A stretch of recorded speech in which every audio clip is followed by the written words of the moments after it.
ఈ బంగ్లాదేశ్లో అసలు ఏం జరుగుతుందని మీరు అనుకుంటున్నారు? ఇంటర్నేషనల్ పాలిటిక్స్ని మనం వేరే విధంగా అర్థం చేసుకోవాల్సి ఉంటుంది, other than local politics.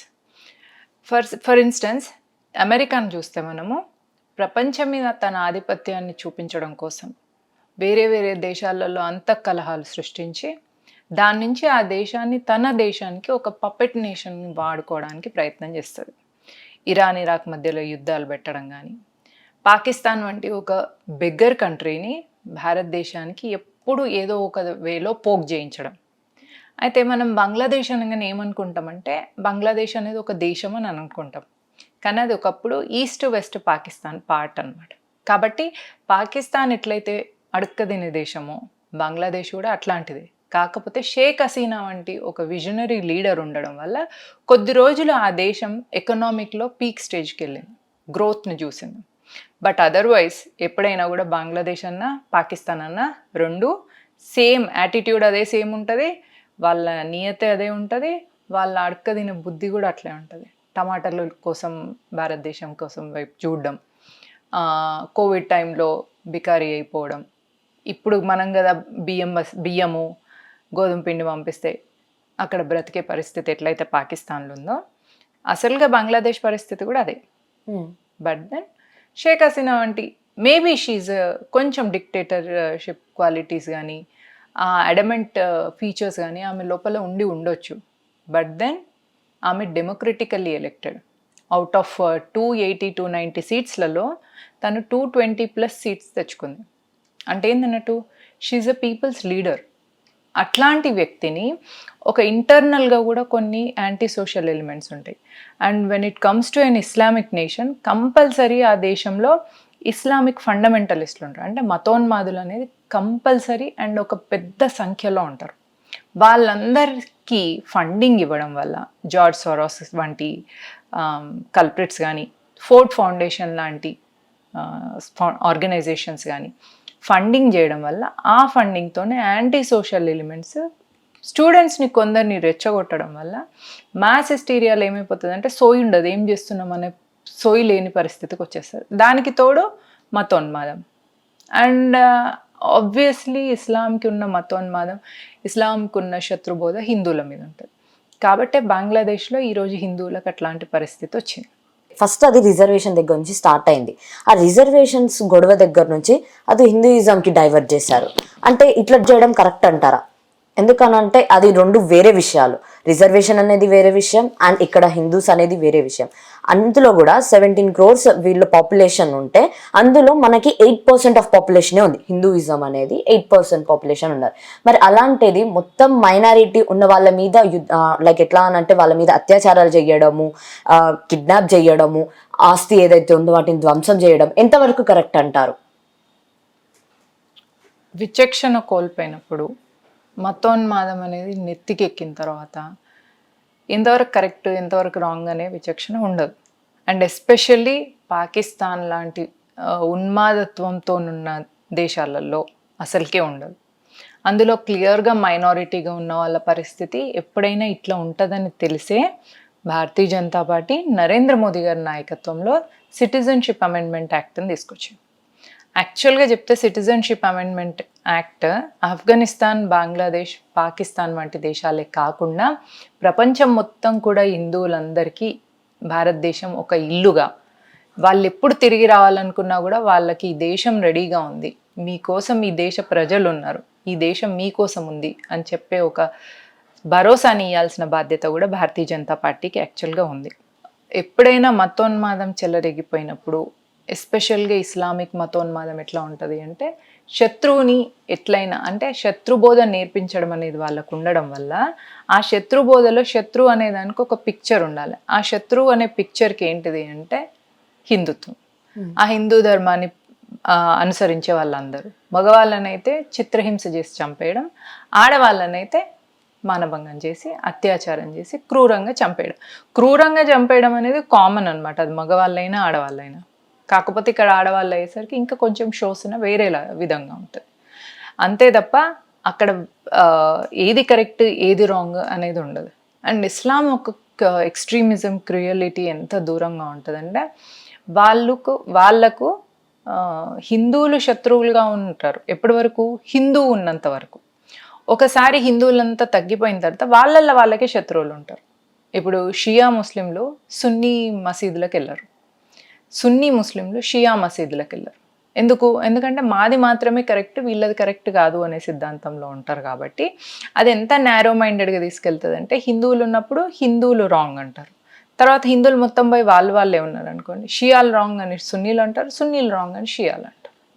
So ఇది మతంలోనే ఆ ఉన్మాదం ఉండడం వల్ల, మతంలోనే ఈ ద్వేషం అనేది ఉండడం వల్ల, మతంలోనే ఈ శత్రుత్వ భావన ఉండడం వల్ల, వీళ్ళు ఏ దేశంలో ఉన్నా వీళ్ళ సంఖ్య పెరిగినప్పుడు అక్కడ ఉన్న మిగతా ప్రజలకు అనేది ప్రమాదం అనేది ఖచ్చితంగా ఉంటుంది. దీని నుంచి భారతదేశంలో ఉన్న హిందువులందరూ కూడా తమను తాము కుల ప్రాంత భాషకు అతీతంగా తమని తాము హిందువులుగా గుర్తించుకోవాలి, తమని తాము భారతీయులుగా గుర్తించుకోవాలి, అండ్ తమని తాము భారతీయ జనతా పార్టీ ఓటర్లుగా కూడా గుర్తించుకోవాలి. ఎందుకంటే మీరు రాహుల్ గాంధీ పద్ధతి చూస్తే దేశ ఎకానమీని డైల్యూట్ చేయడానికి ప్రయత్నం చేస్తుంటాడు ఒక్కోసారి, మొన్న హిడెన్బర్గ్ రిపోర్ట్ వల్ల కానీ, లేదా ప్రపంచ దేశాల ముందు భారతదేశాన్ని కించపరిచేలాంటి ప్రయత్నాలు చేయడం, ఇట్లాంటివి చేస్తుంటారు. ఎందుకంటే అంతర్గత శత్రువులు కూడా చాలా హ్యాండిల్ చేయడం కూడా చాలా ముఖ్యమైన విషయం. దీన్ని ఎవరు చేయాలి అంటే ప్రజలు చేసుకోవాలి. అందులో ఎస్పెషల్లీ హిందువులు భారతీయ జనతా పార్టీ వైపు నిలబడితేనే దేశాన్ని, ధర్మాన్ని, దేవాలయాలను రక్షించుకోగలుగుతాం. లేకపోతే బంగ్లాదేశ్ హిందువుల పరిస్థితి ఏదైతే ఉందో అది రేపు భారతదేశంలో ఎక్కడైనా కూడా జరిగే ప్రమాదం ఉంది. ఇది మనం కాశ్మీర్ ఫైల్స్లో కూడా చూసినాం. మణిపూర్ అల్లర్లు కానీ, ఢిల్లీ రైట్స్ కానీ, ఫార్మర్ ప్రొటెస్ట్ కానీ, వీటన్నిటిలో కూడా యాంటీ సోషల్ ఎలిమెంట్స్ని తీసుకొచ్చి ఆ యాంటీ సోషల్ ఎలిమెంట్స్కి ఫారెన్ నుంచి especially George Soros, Ford foundation, వీటి నుంచి అమెరికా సిఐఏ వీళ్ళు సపోర్ట్ చేయడం వల్ల ఫైనాన్షియల్గా వాళ్ళు లా అండ్ ఆర్డర్ ఇష్యూస్ని క్రియేట్ చేసి దేశంలో ఇన్వెస్ట్మెంట్స్ రాకుండా, గవర్నమెంట్ మీద షేమ్ అయ్యేలాగా ఇట్లాంటి పనులు చేసి దీని నుంచి అస్థిరత్వాన్ని తీసుకొచ్చి తద్వారా ఆ గవర్నమెంట్ని దించేయడం వల్ల, ఇప్పుడు ఎట్లయితే షేక్ హసీనాని దించేసినరో ఆమెను దించేసినట్టు ఇక్కడ కూడా మోదీని దించేసి రాహుల్ గాంధీ లాంటి పప్పెట్ ప్రైమ్ మినిస్టర్ని, అమెరికా చేతుల్లో పప్పెట్ ప్రైమ్ మినిస్టర్. ఎప్పుడైనా కూడా అమెరికా ఎట్లా చూస్తుందంటే ప్రపంచంలో ఉన్న ఏ దేశం కూడా తనకంటే ఎక్కువగా ఎదగొద్దు, అది ఫైనాన్షియల్గా కానీ, ఎకనామికల్గా కానీ, లేదా నేషనలిజం వల్ల కానీ, అంటే దేశభక్తితో ఉన్నారు ప్రజలు అంటే వాళ్ళు చాలా గొప్పగా ఎదుగుతుంది ఆ దేశం. ప్రజల్లో అట్లాంటి దేశభక్తి ఉండకుండా చూడడానికి కూడా ప్రయత్నం చేస్తుంటారు ఈ యాంటీ సోషల్ ఎలిమెంట్స్. వీళ్ళ నుంచి మనం కాపాడుకోవాలంటే ఒక సిద్ధాంతం ఉన్న రాజకీయ పార్టీని ఎప్పుడు అధికారంలో ఉంచేలాగా ప్రయత్నించడమే డెమోక్రసీ యొక్క ముఖ్య ఉద్దేశం. హిందూస్ అంటే ఫస్ట్ మనకి దేవాలయాలను అంటే చాలా పవిత్రమైన ప్లేస్ అని భావిస్తాం. మరి అలాంటి ప్లేసెస్ని కూడా అక్కడ కాల్ చేయడం జరుగుతుంది. తర్వాత మనం ఆల్మోస్ట్ చూసుకున్నా కూడా ఇస్కాన్ టెంపుల్ ఏదైతే ఉందో బంగ్లాదేశ్లో చాలా వరకు దాని మీదనే ఫోకస్ చేశారు, అందరూ ఫోకస్ చేసి దాన్ని కాల్ చేశారు. అసలు అంటే వాళ్ళ మైండ్ ఎలా ఉంది అని మనం అనుకోవచ్చు. అసలు అట్లా చేయడం కరెక్టా లేకపోతే ఏంటి, అసలు కావాలని వీళ్ళు ఇలాంటి చేష్టలు చేస్తున్నారు? ఇందాక మళ్ళీ మనం డిస్కస్ చేసినట్టే ఎప్పుడైనా కూడా ఇస్లాంకి శత్రుబోధ అనేది ఉండడం వల్ల హిందూ ఆడవాళ్ళ పట్ల ఉంటుంది, హిందూ దేవాలయాల పట్ల ఉంటుంది. దీన్నే మనం ఎట్లా చెప్తామంటే జల్ జమీన్ జోరు, అంటే హిందువులు ఏదైతే నదుల పేర్లు హిందూ పేర్లు ఉన్నాయో వాటిని నేమ్ చేంజ్ చేసి సెక్యులర్గా చేయడం మన దేశంలో అయితే. అదే వేరే దేశాలలో అయితే జోరు అనగానే హిందూ మహిళల్ని, వాళ్ళని అత్యాచారాలు చేసి మానభంగం చేసేసి వాళ్ళని చంపేయడం. 2. మూడోది జమీన్, దీన్ని ల్యాండ్ జిహాద్ అంటారు అనమాట. సో ఈ జిహాద్ కింద ఏం చేస్తారంటే హిందువుల ప్లేసెస్ ఆఫ్ వర్షిప్స్ని కూడా అటాక్ చేయడం. బాబర్ వచ్చేసి భారతదేశంలో రామ జన్మభూమి మీద అటాక్ చేయడం కావచ్చు, కాశీ మథుర మీద అటాక్ చేయడం కావచ్చు ఔరంగజేబ్, లేదా మొహమ్మద్ గజ్నీ వచ్చేసి సోమనాథ్ ఆలయాన్ని లూటీ చేసి ఆలయాన్ని ధ్వంసం చేయడం కావచ్చు. అంటే అక్కడున్న సంపదను కొల్లగొట్టడంతో పాటు ఆ ధర్మాన్ని కూడా, ధర్మానికి ఆధారమైన ఆలయాలను కూడా ధ్వంసం చేయాలి అనేది వాళ్ళ సిద్ధాంతం అనమాట. ఆ సిద్ధాంతానికి అనుగుణంగానే వాళ్ళు పనిచేస్తున్నారు.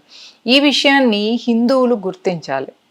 అయితే అక్కడ ఒక 100 మందిలో ఒక్క అబ్దుల్ కలాం ఉంటే ఇక అబ్దుల్ కలాంని పట్టుకొని 99 మంది అజ్మల్ కసాబ్లను ఇగ్నోర్ చేయడం ఎంత మూర్ఖత్వమో ఇది కూడా అంతే మూర్ఖత్వం. ఇప్పటికైనా హిందూ మేల్కొని కుల ప్రాంత భాషకు అతీతంగా తమని తాము హిందువులుగా గుర్తించి తమను తాము భారతీయ పౌరులుగా గుర్తించి తమను తాము ఈ దేవాలయ రక్షకులుగా గుర్తించుకొని ఏ పొలిటికల్ పార్టీ అయితే వీటన్నిటి కోసం నిలబడుతుందో, for instance Bharatiya Janata Party వీటన్నిటికీ కమిటెడ్గా నిలబడుతుంది. అదే మీరు కాంగ్రెస్ ప్రభుత్వం చూస్తే మైనారిటీ అపీజ్మెంట్లో ఎక్స్పర్ట్.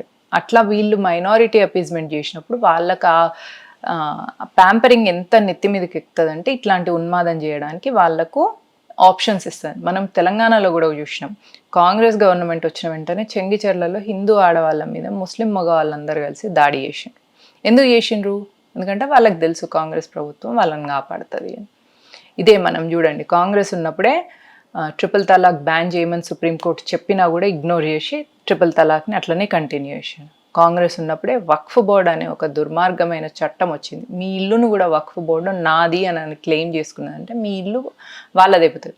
మీరు వెళ్ళి ఆ ట్రైబ్యునల్లో మీరు నాది ఇల్లు అని ప్రూవ్ చేసుకోవాలంటే అక్కడ ఒక ఎంపీ ముస్లిం ఉంటాడు, ఒక ఎమ్మెల్యే ముస్లిం ఉంటాడు, అక్కడ ఒక ఐఏఎస్ ఆఫీసర్ ముస్లిం ఉంటాడు, అక్కడ ఒక స్కాలర్ ముస్లిం ఉంటాడు, అక్కడ ఒక ముతవల్లి ముస్లిం ఉంటాడు. మీరు ఎవరికి పోయి కన్విన్స్ చేయగలుగుతారు?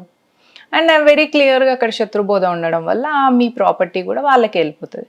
ఇదే ల్యాండ్ జిహాద్. పాకిస్తాన్ మొత్తం ల్యాండ్ ఏరియా ఎంత ఉందో భారతదేశంలో వక్ఫ్ బోర్డు కింద కూడా అంత ఏరియా ఉంది. అంటే ఒక మినీ పాకిస్తాన్ వక్ఫ్ బోర్డు పేరు మీద భారతదేశంలో నడుస్తుంది. ఆ వక్ఫ్ బోర్డు భారతదేశంలో ఇంత ల్యాండ్ జిహాద్ చేయడానికి కారణం కాంగ్రెస్ పార్టీ. కాంగ్రెస్ పార్టీని కాంగ్రెస్ పార్టీ అనదు, కాంగ్రెస్ పార్టీ అనాలి. ఎందుకంటే ఖాన్లకు ముల్లాలకు సపోర్ట్గా ఉండే పార్టీ కాంగ్రెస్ పార్టీ. పోనీ కాంగ్రెస్ పార్టీ కాంగ్రెస్గా మైనారిటీ అపీజ్మెంట్ చేస్తుంటే భారతీయ జనతా పార్టీ హిందువుల కోసం చేస్తుందా అంటే అట్లా కూడా లేదు. భారతీయ జనతా పార్టీ సబ్కా సాత్ సబ్కా వికాస్ సబ్కా విశ్వాస్ అనే ఉద్దేశంతోనే వెళ్తుంది.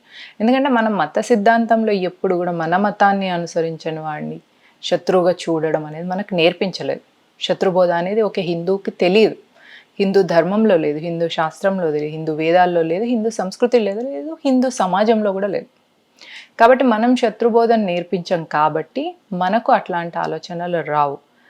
ఇలాంటి గొప్ప సంస్కృతితో ఉన్న భారతీయ జనతా పార్టీ అదే హిందుత్వ సిద్ధాంతాన్ని ఫాలో అవుతుంది. కాబట్టి ప్రజలు గుడ్డిగా భారతీయ జనతా పార్టీని నమ్మిన రోజు వరకు లా అండ్ ఆర్డర్ సేఫ్గా ఉంటుంది, వాళ్ళ జీవితాలు కూడా సేఫ్గా ఉంటాయి. ఎప్పుడైతే మీరు భారతీయ జనతా పార్టీని ప్రశ్నిస్తారో, భారతీయ జనతా పార్టీ మీదనే మీకు అపనమ్మకం ఉంటుందో అప్పుడు బంగ్లాదేశ్ లాంటి పరిస్థితి భారతదేశంలో వచ్చినా కూడా ఆశ్చర్యపోవాల్సిన అవసరం లేదు.